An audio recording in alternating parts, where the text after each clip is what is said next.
Olá a todos! Bem-vindos a mais um vídeo explicativo onde a gente transforma relatórios financeiros complexos em clareza absoluta. Hoje o mergulho é bem profundo. Vamos analisar o relatório gerencial de março de 2026 do Fundo Imobiliário TRX-F11. Esse é um fundo que realmente se consolidou no segmento de renda urbana e o momento não poderia ser melhor para essa desconstrução financeira. A gestão fez movimentações recentes de altíssimo impacto, incluindo aí a aquisição de lajes do prestigiado Hospital Sírio-Libanês. Tem muita engenharia por trás desses rendimentos para a gente desempacotar hoje, então vamos direto aos dados. Mas antes de mergulhar nos números, é fundamental estabelecer o nosso parâmetro aqui. Os dados e as métricas que vamos ver têm um propósito estritamente educacional e didático. O objetivo é puramente o estudo aprofundado do modelo de negócios e da estrutura financeira do fundo. Ou seja, é importantíssimo deixar claro que esta análise não é de forma alguma uma recomendação de compra ou de venda de ativos, certo? A ideia é apenas fornecer boas ferramentas analíticas para a gente compreender melhor o mercado. E claro, para garantir o recebimento contínuo de materiais aprofundados como este, a inscrição no canal e a ativação das notificações são passos fundamentais. Essa é a melhor maneira de acompanhar de perto as futuras análises técnicas e a evolução dos modelos de negócios que a gente explora por aqui. Bom, o nosso roteiro de hoje vai seguir uma ordem bem lógica. Número 1, rentabilidade e dividendos. Número 2, estrutura do portfólio. Número 3, alavancagem e riscos do setor. E por fim, no número 4, valuation e considerações finais. Parte 1. Rentabilidade e dividendos. Analisando os retornos. Olha só a força atual desse fundo. Com uma base que já passa dos 270 mil cotistas, o contraste com a média do mercado é gritante. A rentabilidade acumulada dos últimos 12 meses frente ao IFIX, que é o grande termômetro do setor, mostra um distanciamento muito claro. O TRX-F11 entregou 17,54%, deixando os 11,28% do IFIX bem para trás. É um desempenho superior que reflete diretamente a estratégia de reciclar o portfólio, ou seja, vender ativos com lucro e colocar novos fluxos de aluguel para dentro. E o resultado prático de toda essa engenharia financeira é uma distribuição muito constante e previsível. Em março, o rendimento cravou exatos 93 centavos por cota. O fluxo de caixa das operações do fundo se mostrou extremamente sólido. Na prática, o resultado operacional somado aos lucros imobiliários tem sido mais do que suficiente para cobrir essas distribuições com folga, entregando um dividend yield ali na casa de 1,01% ao mês. Aí vem aquela pergunta de $1 milhão. Será que o fundo está queimando caixa para sustentar esse patamar? A resposta curta e direta é não. Na verdade, existe hoje um saldo acumulado de 29 centavos por cota. É uma reserva de lucro não distribuída que funciona como um superamortecedor. O fundo está em uma fase clara de acumulação e estabilização, o que significa que essa reserva garante uma tranquilidade enorme para as distribuições futuras, mesmo que a receita balance um pouco no meio do caminho. Parte 2. Estrutura do portfólio, a mecânica do TRX-F11. Agora, a solidez de todo esse dividendo depende, claro, dos imóveis que o sustentam. Olhando para o operacional, a gestão ativa tem uma taxa de administração de 1% ao ano e uma taxa de performance de 20% sobre o que passaram do IPCA mais 6%. Mas o que realmente salta aos olhos nessas métricas são os números de vacância. Estamos falando de uma vacância física quase inexistente de 0,46% e financeira de 0,42%.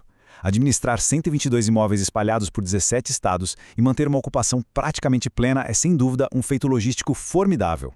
E quem está ocupando esses espaços? Aqui a gente nota uma evolução bem estratégica. Historicamente, o foco sempre foi muito pesado no varejo alimentar, e essa concentração de 34,34% no açaí é um dado relevante que a gente precisa monitorar sempre. Só que a base vem sendo ativamente diversificada com gigantes de outros segmentos, como Grupo Mateus, Carrefour, Leroy Merlin e Decathlon. E o grande destaque, o verdadeiro marco na sofisticação desse portfólio, é a entrada no setor de saúde através daquela compra das lajes do Hospital Sírio-Libanês.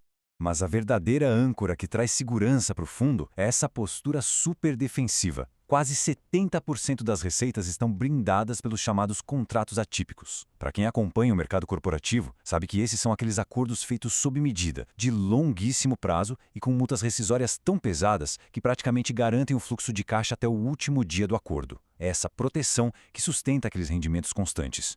E esse número aqui é a materialização dessa segurança. 12,01 anos é o prazo médio ponderado dos contratos. É um horizonte extraordinariamente longo. O risco de ter imóveis vagos e não gerar receita no curto prazo é quase nulo, já que a imensa maioria desses contratos, incluindo esse acordo de 30 anos com o sírio-libanês, só vai vencer depois da virada da década, lá no pós-2030. Arte 3. Alavancagem e riscos do setor. Um choque de realidade.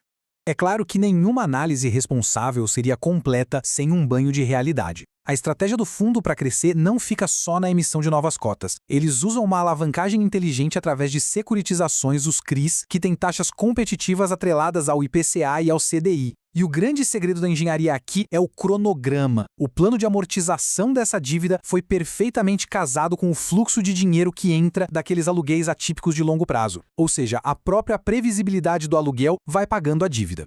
E ainda falando de riscos, a gente tem que saber separar o que é ruído de mercado do que realidade da operação. O setor de varejo no Brasil anda bem volátil, com manchetes o tempo todo sobre grandes empresas como GPA e Carrefour. Isso, inevitavelmente, causa uma pressão psicológica na hora de precificar a cota na bolsa. Mas, da porta para dentro, operacionalmente falando, a gestão reporta que a inadimplência é simplesmente irrelevante. O dinheiro continua caindo na conta rigorosamente em dia, totalmente protegido pelas garantias daqueles contratos.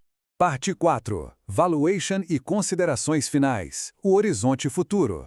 E como o mercado traduz tudo isso em preço hoje? A gente tem um indicador de preço sobre valor patrimonial em 0,92. Trazendo isso para o mundo real, a avaliação física dos tijolos dos imóveis está estimada em R$ 99,98 por cota. Mas no mercado a cota está sendo negociada na faixa de R$ 91,83. Matematicamente, a gente está diante de um desconto frente ao valor intrínseco desses edifícios. Em um portfólio cheio de ativos de altíssima qualidade, ativos troféu, esse nível de desconto é uma informação super valiosa para traçar estratégias. Somado a esse desconto de preço, a gente tem a projeção oficial da gestão. O guidance deles firma o compromisso de manter a distribuição entre 90 e 93 centavos por cota, sem interrupções até o finzinho de 2026.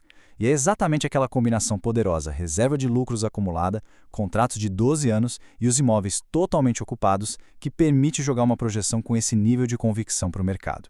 Para encerrar, fica aqui uma provocação essencial que precisa continuar no radar.